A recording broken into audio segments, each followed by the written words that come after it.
if you're not willing to show the full range of emotions, if you're not willing to be honest with yourself, to express personal boundaries and to stand up for yourself when you need to, when it's appropriate, then the game can't work.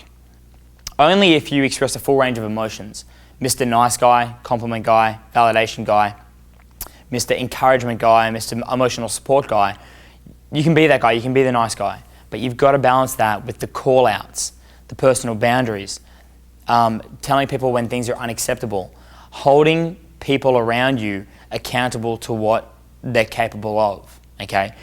And the problem is, in the media and social conditioning, people call guys like that an asshole, okay? For example, a girl says, you should pay for my dinner, and you say, well, should I? Reflex is, you're an asshole. Okay, you're an asshole, you're awful. You're at the bar, you order 2 drinks for you and the girl, she expects you're gonna buy both, and she's like, you're an asshole. I thought you led me to believe you were gonna buy both. You're an asshole. You're not an asshole for not buying both, it's not a big deal. Another really good example would be when the girl, say for example the girl says something rude to you, and you say, you're rude, I don't want to talk to you, please let me be. It's like, you're an asshole, you think you're better than me? Well actually, the truth is you might know you're better than that girl because she's overly reactive and intense. Being an asshole, or being perceived as one, is actually like being a leader. Okay, you've got to be the leader. People hate your presidents, okay? They can't win, can they? Any of them, all right? Same with the leaders in Australia, the United Kingdom, China, Korea, North and South Korea. As a guy, one of the tricks to being really good with girls is having the emotional strength and willpower to make hard decisions for you and the girl. If a situation is not right, if the girl is acting relatively immature, or she's not thinking level-headedly, if she's being dramatic and overly emotional, somebody has to be the guy to say, hey, you're acting like a fucking little brat, this is not good enough, I'm not gonna hang out with a person like this. And as guys, a great leveler that I always used to think about in my life, when my girlfriends are being rude or standoffish or like crabby, and they tend to take their crabbiness out on guys, just like venting. It's a bad trait that some people do. Some of you guys do that to other people. You have bad shit going on in your life, and you think, fuck it, I'm gonna take it out on the guy at work, I'm gonna take it out on my brother or my family or a friend, or you're gonna tease somebody, it gets displaced. Girls do that a lot all the time, and it's not the right thing to do. And the way that I understand girl psychology is the same way that you used to feel and think when you were like 13 or 14 years old. For girls in an emotional and social context, when things get overwhelming, and they often do to young girls trying to navigate the world, a million people trying to see them, a million people trying to date them trying to please their parents, their friends, their boyfriend, get a good career, stay in good shape, not be slutty but still have fun, they can't handle it. I mean, you guys have a hard enough time handling it yourself. Girls are not designed to handle it the same way. Their reaction, the way they kind of let off steam, is by being bitches, okay? And when they do that, I don't want you to be the guy who teaches a girl a lesson. That's a fucking loser, okay? That's not a cool guy. You want to be the guy who sets a standard and says, you know what, you can do whatever you want to do. If she's your girlfriend or a female friend or a girl that you're picking up, you want to be a bitch? Fair enough, but I have more fun to be having in my life. I'm waiting to hang out, chill out, and have peace. When I have girlfriends who are really rude, I gotta ask myself, is my life better being single than with a girl who's being rude and can't add to my life? As all of us guys, as any guy, when you come into a relationship, including the pickup, it starts at the pickup level, your life needs to be a whole on its own. You are enough. The most important lesson in pickup, that if girls didn't exist, you know, life would be good. You play some sport, you go to the football game, you do a really good job at work, you might have a really good profession that you're good at, and life can be fulfilling just as it is. But then when a girl comes into your life, she should benefit it because you can get a sense of looking after her and showing her a good time. And at the same time, she can look after you, like in little, like affectionate ways that we don't really do with our friends. You know, you don't sit arm in arm with your mate at the movie, do you? Maybe in San Francisco or Sydney, in those kind of places, possibly. But that's what you want in a relationship. The problem is, girls often oftentimes they get the overwhelming stress because of the expectations that you put on her, or life puts on her, or whatever. And then she just kind of gets bitchy and like defensive, and she attacks. It's really retarded, and I hate to see it happen, but it happens in the bar, in the relationship, whatever. When that happens, you got to know how to diplomatically say this is not acceptable, okay? And when a girl attacks you as a guy, if you're a newbie, you can get kind of like overwhelmed because it's quite a vicious attack. It can make you like emotionally uptight, and instead of you keeping a level head and spelling out the truth of the situation, you kind of become supplementary, and you try to supplicate to the girl is the word that I'm looking for. You try to supplicate to the girl to say you're sorry, to keep her happy. But the bigger picture is, to keep her happy, you need to keep your strength, because that's kind of like, imagine for example, you're the girl is a metaphor for you're a staff member protesting to the boss. You're like, you know what, boss, I don't like some of your policies. 99% of them are good, but I don't like this. Like the girl saying to you, you're trying too hard in the pickup or in the relationship. Like, you forgot to get the milk, or all you do is watch baseball. Well, you know, it's not a big deal if you didn't get the milk once in a while. Baseball's a man's favorite thing to watch, and she accuses you on it, and you're like, oh, I'm sorry, I'll turn the baseball off. I'll compromise for you, baby. Which sometimes is okay, but I remember my old girlfriends used to say to me, cricket's stupid. I hate cricket. You may not watch it. I'm like, are you fucking kidding? It's my one most favorite thing to watch in the entire world. I have human rights. I can watch a game of cricket if I want to. And if you want to start up these fights for no reason, well, you know, I don't want to have anything to do with you. And if I wanted to use stronger words, to say fuck you, because honestly, who randomly attacks somebody like that? Is that the kind of person that you are? And where the fuck is this coming from? And of course she's gonna be like, you're an asshole, you're inconsiderate. I'm like, no, I'm perfectly considerate. I know that what you're doing is 100% unreasonable, and that I'm well within my rights to do this. I love doing things with you, but there's gotta be a balance. Why do girls always do this? Because it's gonna happen. Before you meet the girl, while you're meeting the girl, in the pickup, in the relationship, in the marriage, 50 years in marriage, it always happens. Girls can't live in harmony, okay? They can't. Anyone ever known a relationship to have true harmony? Like totally smooth all the time. Hi, good to see you. Cool, you going to work today? I'm going to work today. Cool, great, cool. Back home. Good to see you. How's it going? Good. Like it can't be, maybe. Yeah, for the first month is what he said. Maybe. There cannot be that harmony. Why? They just don't work that way. It's like if the relationship gets built too high, it's got to crash back down. The reason why it works like that, it's a stupid glitch comparing modern society to evolutionary emotional settings, which, you know, it always comes back to evolution and emotions. When everything seems fine, it's kind of like, it kind of like mimics a desperation or a flatness or a boredom or an uneventfulness. As us guys, what do we want? Get a good enough job, live a harmonious life, have some drinks on the weekend, go out to dinner, no stress, no pressure. Life is good. I've earned this. The reason why the girls throw the spanner into the works all the time and start these fights is because then it brings it back to that fun courtship. The man is in control. It's all happening. I feel valuable, that kind of thing. However, I've seen so many of my friends' parents' marriages break up because I'd see the woman or girlfriends as well get into this stupid cycle. And girls don't know why they do it. They can't fucking help it. But I would see, like for example, girlfriends and mothers start fights, and then the man would then buy into that frame. Okay, if you're in an argument with a 5-year-old kid, is the argument valid from the 5-year-old kid's perspective? I want to stay up all night. I want to eat all my Halloween candy at once. From their point of view, it's valid. Of course, but as the man, as the leader, as the pillar of reality, you know better. If you're a staff member and you start criticizing the boss, the CEO of the company, and he crumbles, everyone crumbles. Everyone fucks up, okay? So it's gonna happen.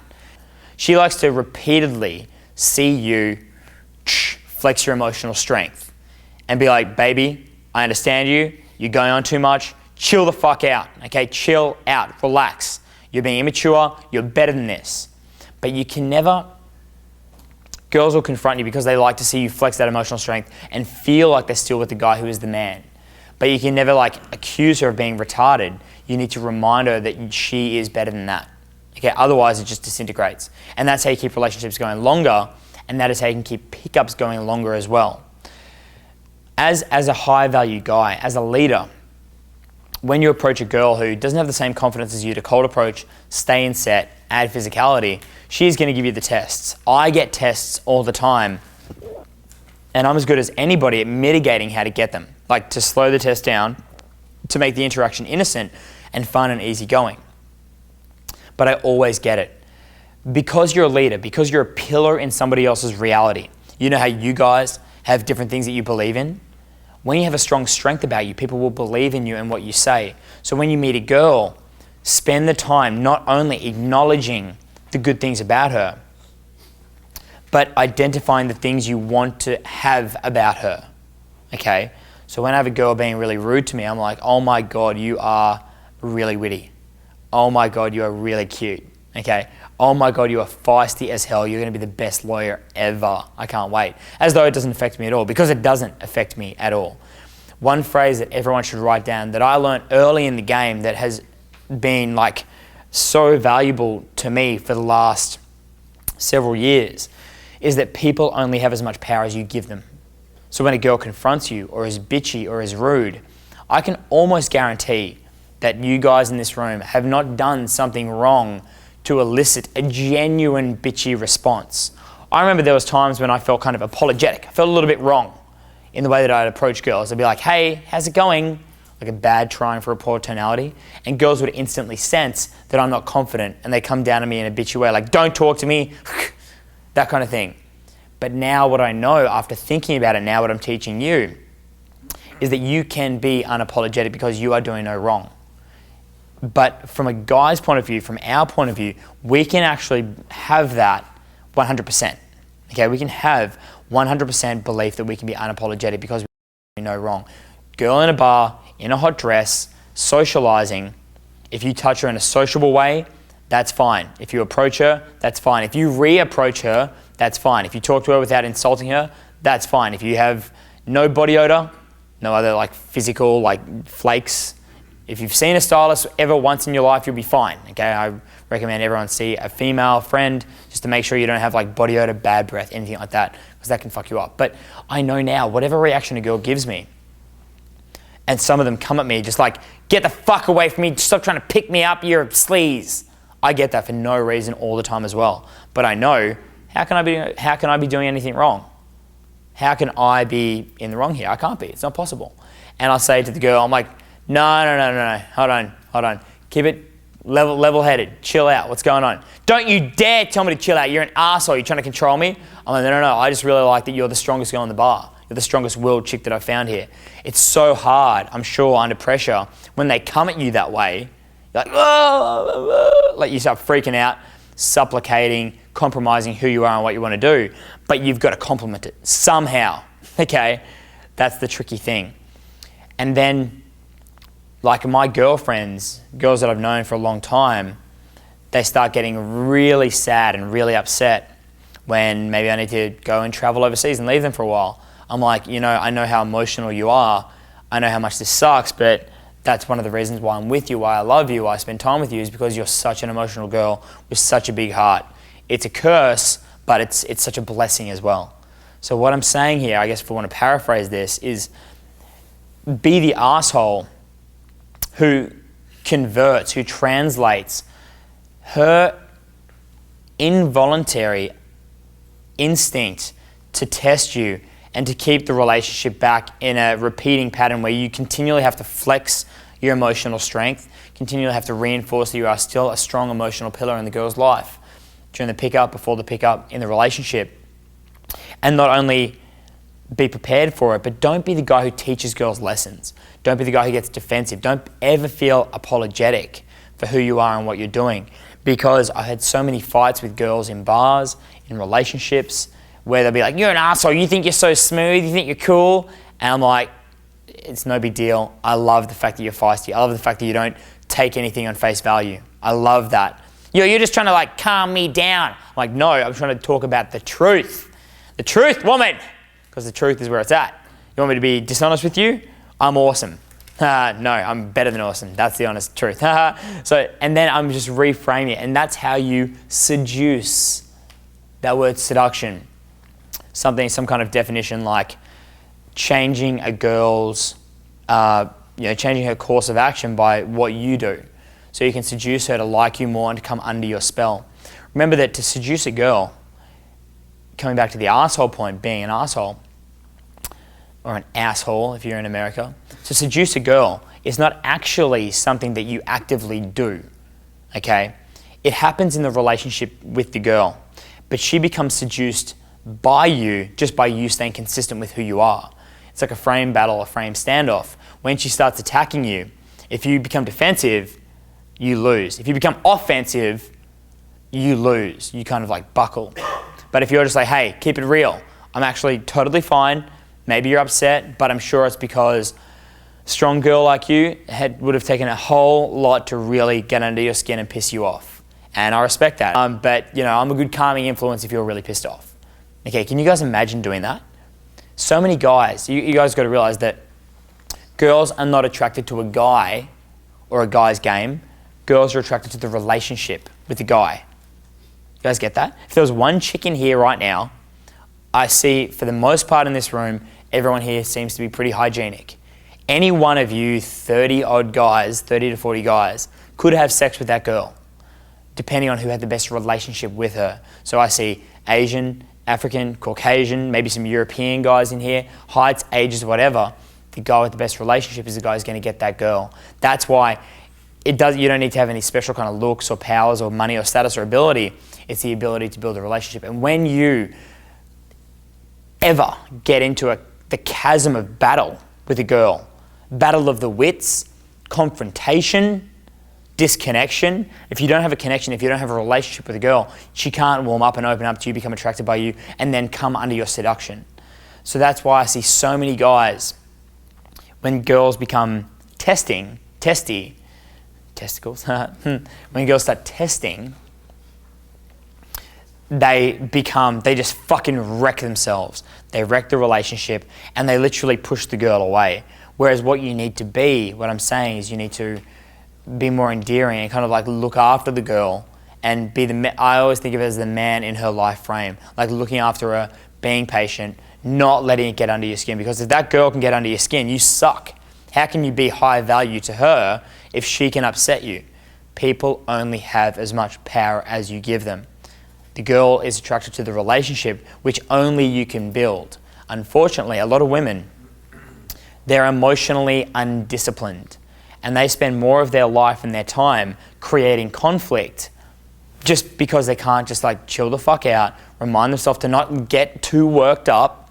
They put themselves into positions where they feel kind of bad and they push people away all the time because of this reflex just comes out of them and creates confrontation, pushes people away. And even some guys try to supplicate to them, but that's not how it works. That's like being a bad gay best friend. Even the gay best friend says, shut up, you look beautiful.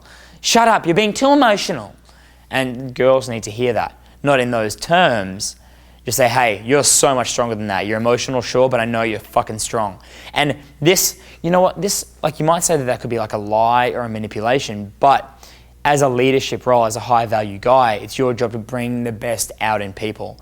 And once you get that in your head, holy fuck, will you have some amazing relationships with the hottest girls.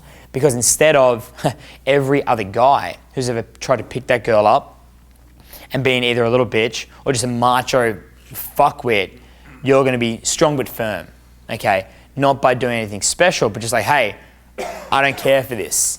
I don't care if you don't care for this. I'm going to do it anyway. I'm like, well, doesn't affect me. I'm just waiting for my beer. But I just wanted to chat to you because I think you're a feisty one and you don't take any shit, and that's my type of girl. You can yell at me all you want, but it doesn't change the fact that you're my type of girl. Okay, that kind of frame. Totally smart ass. But what it takes from you as well is emotional willpower, okay? So I guess you got to be the asshole. You got to be the lightning rod for the drama that's going to come at you. And unfortunately, when you get good at being the lightning rod, it's like the girl becomes like a rat with a pleasure button, because it's like you're flexing your muscles, flexing your muscles, flexing your muscles. She's like, oh my God, you're awesome, you're awesome. He can take any shit. And then eventually you're like, hey, enough. You grab her, you kiss her, and then the fireworks happen, it becomes sexual. And that is when the girl's like really aroused by you, really turned on towards you, because just by being around you, she gets excited. She also gets called out and challenged, and she gets like kind of looked after. Like, you are the alpha male, the fucking knight in shiny armor. And like I said, it's hard to do, but if you can wrap your head around this idea, this skill that requires good emotional willpower and strength, you become a really attractive guy. Okay, you'll have longer interactions and girls will come back to you because they can never own you in the frame. And that's the point that I wanted to make today for this video. Do you guys have any questions about being an asshole, holding your own, holding the frame, calling girls out, and leading her in the way that she thinks about herself because you know that you come from a position of status? Any questions about that? Yep.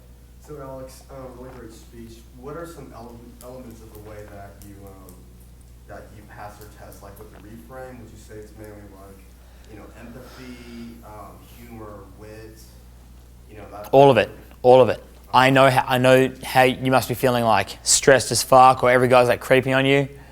That's empathy, straight up empathy, saying that even though we don't relate now, I can see where you're coming from. It's like a phrase that I use a lot on Bootcamp, is that a high value guy has to make a concerted effort to downwardsly connect with subordinates.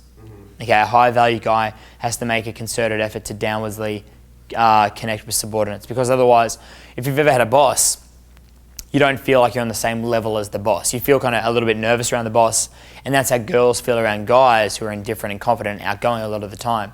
So you've got to bring that employee, that girl, up to your level. That's why it takes a lot of talking. That's why you've got to chat up a girl to make her feel comfortable with you.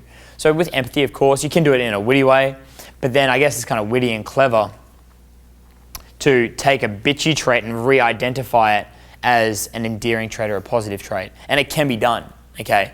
Like you can say to a girl who's really, really rude, like, you don't take shit from anyone. That's awesome, okay? You're the sort of person I want on my team. And she's like, well, I'm not on your team. I'm like, well, then obviously it's going to take me some work and some patience to create that. I don't mean sexually, I mean, I don't know, any team you want.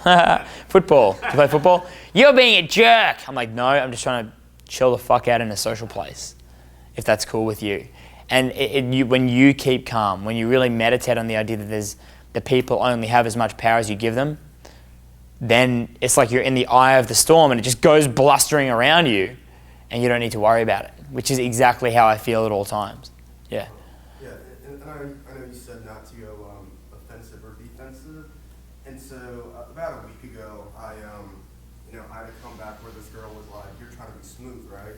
I was like, you don't like it smooth, you like it rough. And kind of like in a vulgar way. But, her reaction to that wasn't, it wasn't like a positive reframe, it was just like a smart ass comment on my part, right?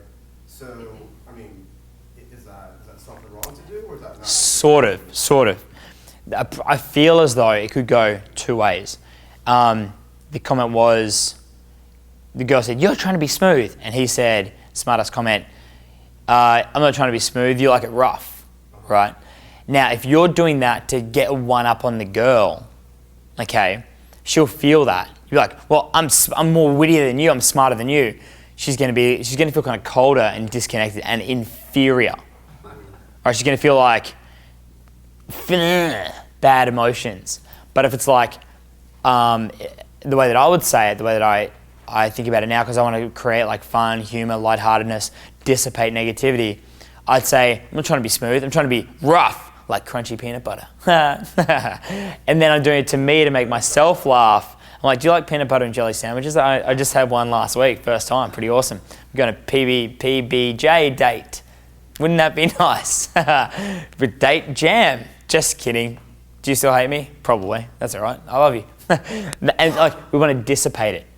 We don't want to, like, imagine that test is like a chasm. We want to like dissipate the chasm, dissipate the wall of combativeness. How do you do that? Not through confrontation, not by one-upping with a more witty comment, just like making a joke of the argument. Right, so you don't want to be like the smartest of the smart asses or the wittier one. It's just... you want to be sharing the joke, not dominating the joke. But if you want to like impress your friends, fuck yeah, outsmart the girl. That's pretty fucking awesome. But it's like creating chasms in isolation as opposed to a joke for everyone. Yeah. And the difference is I'm talking about peanut butter, and the girls can tell. And the problem is it comes from like, you can take me or leave me, whereas a lot of guys getting into the game, learning about social interaction, they want to get a sense of being above and taking control of their life in interactions with women. And so that's why some of the things they do become controlling. Whereas you don't want to be controlling, you want to be in control of yourself and extending a hand out to girls and sharing that with girls. Even if they're going to be rude and bitchy and standoffish, and they can't help it. They get into those patterns sometimes in different situations. It's your job to seduce, to keep you cool, and you can actually kind of turn them around. They really like that in a guy. Unfortunately, you have to do it all the time in your relationship, and if you want to get away from that, go on a fishing trip, go on a hunting trip up to Milwaukee or something. But yeah, and Cedar Rapids, Rapid City, I don't know, fucking somewhere over there. Yeah, so I don't know my geography very well. Alrighty, any other questions on that topic? Yeah, mate. One of the things I noticed as I kind of got better at this type of stuff, and I started getting into relationships with girls, one of the things I did, I don't know, I made the conscious effort at some point to say that I wasn't going to even acknowledge when a shit test took place. And as I did that more, I realized that they happened less and less. And even when I would get into fights with my girlfriends, it was very calm, it was very easy to navigate through. And so I don't know if you could speak on that, or yeah. Because I'm trying to wonder if the goal is even to because I think part of it with attraction is being able to, you want those fights because that's where, attraction happens, because it allows you to arousal, sparks, stimulation, yeah. At yep. the same time, you don't want it too much. You want it, I don't know, finding that middle ground of You want it to be there but not sinister. Yeah. Playful and intense but not sinister. So what he said is he made a point to not take tests seriously. You've seen The Matrix, right? When somebody shoots a gun at somebody, if that bullet flies out and hits that person, we got a problem. Okay, someone's going to die. Maybe, I don't know, it depends on the gun. But in The Matrix, they shoot it, and it's just like, phew, no big deal, shh, no big deal. So imagine that two people are interacting, and there's no gun. They're just standing there. It's like, boring, non-arousing, non-flirting, non-exciting, whatever. But add a gun to the equation, gun and shooting, but there's no way that bullet can hit the target, because the target can just deal with it, or the target's either not bulletproof, but it just can pass through like a ghost.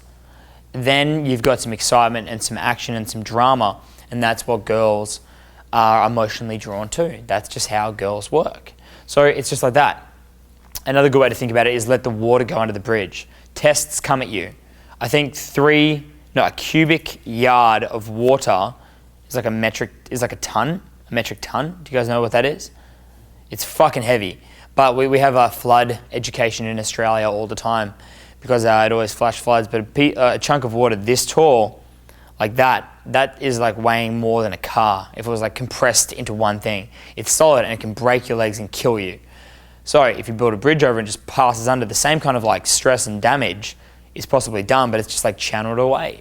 Dissipates out into the ocean where it can't hurt anyone.